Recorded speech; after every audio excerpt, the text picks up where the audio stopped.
In the 1960s, there was a researcher by the name of Walter Mischel at Stanford University, and he conducted a test with a group of 4-year-olds called the marshmallow test. And the premise of the test was this. Each child was brought into a room and they were given a marshmallow, and they were told that the adult was going to leave the room.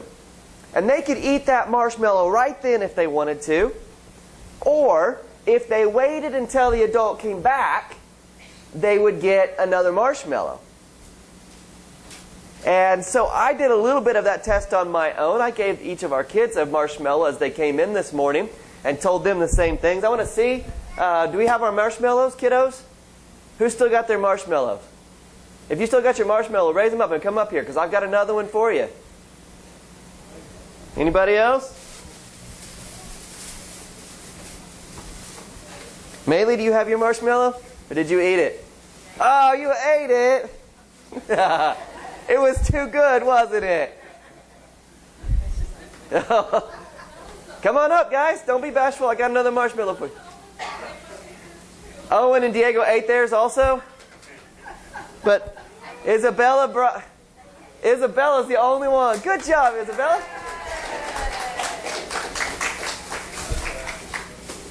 Good job. So we're continuing our Lenten sermon series on the living stone this morning. And our stone image is the one where Satan tempts Jesus to turn a stone into food. Temptation. What a wonderfully awful word. Isn't it? Temptation. Now I have to admit it, and I bet I'm not the only one, that when I hear the word temptation, I tend to think along these lines. You know, I shouldn't eat another piece of chocolate, but what's it matter? I'm tempted to give her a piece of my mind. Anybody ever said that one before? I am tempted to just stay in bed today and not do a single thing. Harold shook his head on that one. I'm really tempted to buy that, even though I don't really have the money to waste on that. Most of the time, when I think of temptation, the image that pops into my mind are those cartoons that I grew up watching, where somebody was trying to make a decision between two things, and on one shoulder, here comes the little devil guy sitting on the shoulder, and on the other shoulder is this little angel in white with a little halo over his head. And on one side, do it, do it, do it. On the other side, no, you shouldn't do it. You know, acting all prim and proper. You shouldn't do it. That wouldn't be right. Oh, do it. It'll be fun. Nobody, that's what I think of when I think of temptation. And although temptation is real, at the end of the day, it's usually this trivial little thing that really in the scheme of things doesn't have a big consequence. If I eat one more little piece of candy because I give in to temptation, that's not that big a deal. But temptation really is something a whole lot stronger than that. Now, we may not use the word temptation when it gets bigger, but there are definitely days when our ethics are put to the test. Our morals, our sound judgment can sometimes waver just a little, and our faith might feel a little shakier than it did just days before. There are things that put us to the test. They challenge who we are. Our souls kind of crave giving in, and it's not easy. And in our scripture reading this morning, we find Jesus dealing with temptation. Now, I think it's important for us to note that Jesus is not just playing around with temptation. It's not like he's just putting on this show. The very real human side of Jesus, our scriptures say, he was tempted. Not just Satan asked him to do these things. He was tempted. Specifically, he's struggling with whether or not he should play God. Should he play the God card of who he is? Right at the beginning of Jesus' public ministry, Jesus spent 40 days out in the desert, trying to get his mind and his heart right, trying to get on the same page with God before he set out to do a lot of ministry and stories that we're familiar with. But this wasn't just some nice rest and relaxation retreat. It's not like he went to some spa vacation and said, okay, I'm going to just kind of chill for a little bit. I'm going to get myself ready because I'm going to go hard on this ministry thing. This was solitude, away from everything, away from food for 40 days. Now, I haven't eaten since about 8:45 this morning. I had a banana. And I am hungry. And maybe it's because we have a fellowship meal waiting for us later today. And I can remember all the good things that you guys all cook. But I'm hungry. Can you imagine? 40 days. And there in the desert, hungry, tired, at the end of those 40 days, Jesus was tempted. Worn out, vulnerable. Jesus starts to feel real pressure. Jesus, Son of God, mortal, human, fragile, dependent on air and food and water and a beating heart. The first temptation, I know you're hungry, Jesus. I can see it. I can smell it on your breath. It's real hunger. You're weak. You've got the ability to take care of yourself, don't you? It's not wrong to provide yourself something to eat, something you're designed to do. You have to eat or you'll die, Jesus. Go on. There's a stone right here. Turn it into a loaf of bread. Nobody will know but us. Do one of those little tricks of yours. What could be so bad about that?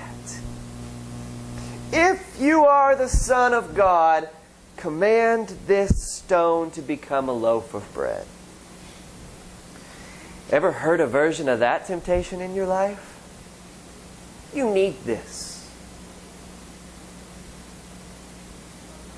Nobody will know but us.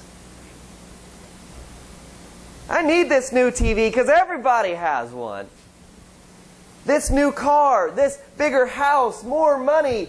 I need this. Everybody needs this. Just do this. And Jesus' response, man does not live by bread alone.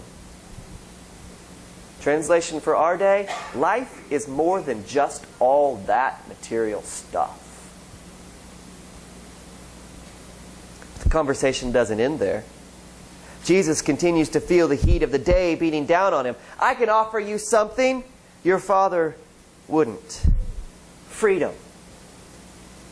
Haven't you ever wondered what it would be like to have your own little corner of the world, to the universe, for yourself? Do your own thing. Just do what you want to do instead of always having to do His will. Carry out your Father's plan. I mean, talk about freedom, but you're not free at all, the whispers came. There's nothing free about having to do what somebody else tells you to do all the time. I can give you freedom, Satan tempts him. To do what you want, to give in to your desires. Join me, a handshake will do. Better yet, give me just a little bit of what you give him. All I ask is for just a minute of allegiance. All I ask is for you to worship me for just a little bit, Jesus. Just a semblance of your love. Not all of it. Just a gesture. Worship me, and all that you see will be yours. You ever hear that? Serve others, help the needy, worship God, tithe, make disciples. I barely have time to do all the things that I have to do in my life already to keep my world running like it needs to. Wouldn't it be nice if I could just pick and choose what parts of this God thing I want to follow? Have the freedom to do what I want to do, when I want to do it, how I want to do it, and not worry about all the other stuff. And Jesus' reply, worship God and serve only Him. Translation for us, the most important thing you can do every day is to worship God. More important than anything else you have on your to-do list, no matter how high up that to-do list it is. And then a third time, didn't your Father say, my angels will uphold you so that you won't even bump your little foot against a stone? So you won't even stub your pinky toe on the chair in the middle of the night, step on a Lego in the dark. Well, where's that promise now, the whispers come. It'd be nice to see some proof behind those words, Jesus. Jump down from the pinnacle of this temple. If God says He's not going to allow you to get hurt, then surely He's going to send a legion of angels to protect you. Prove that God is as powerful as He says He is. Prove that your faith in Him is complete. Prove that your dad tells the truth. Do it. Now. Do it. Jump. Here, from this ledge, step out in faith and let Him save you. Let's see if He will. Let's see if He can. Let's see if you really believe. Let's see if you really believe it. Ever heard that before? Felt that pressure before? Doubt creeping in? Would God actually hear my prayer if I pray it?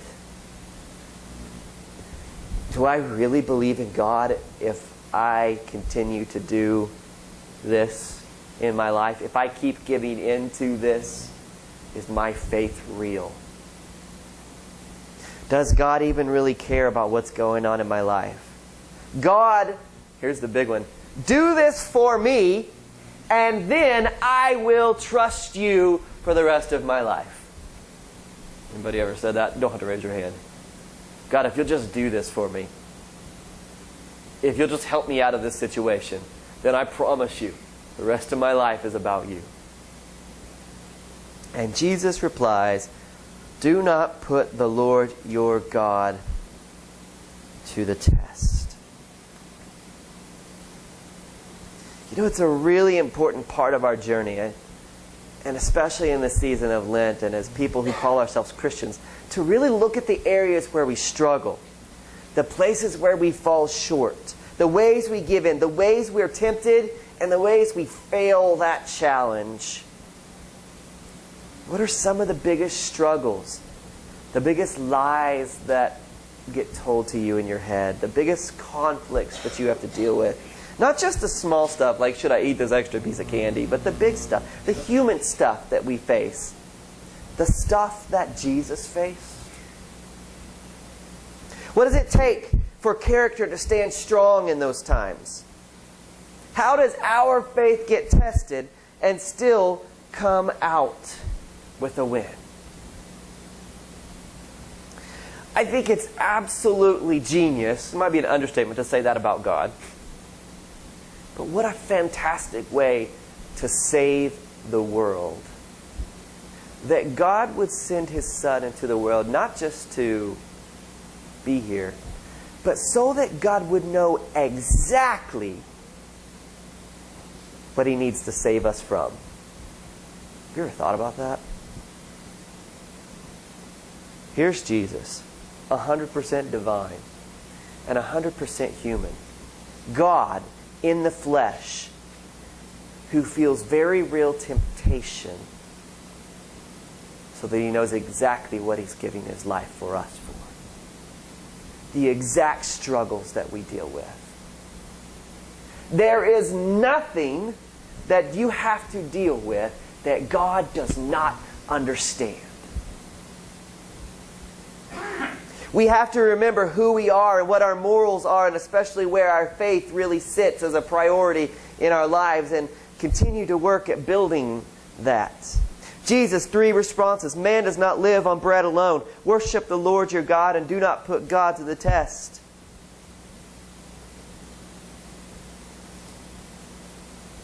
Don't just rely on yourself. You're not in this alone. Worship a God who's with you and holds you up. A God who can calm the storms with a whisper. And remember that we have faith in a God who always has our best intentions on His heart.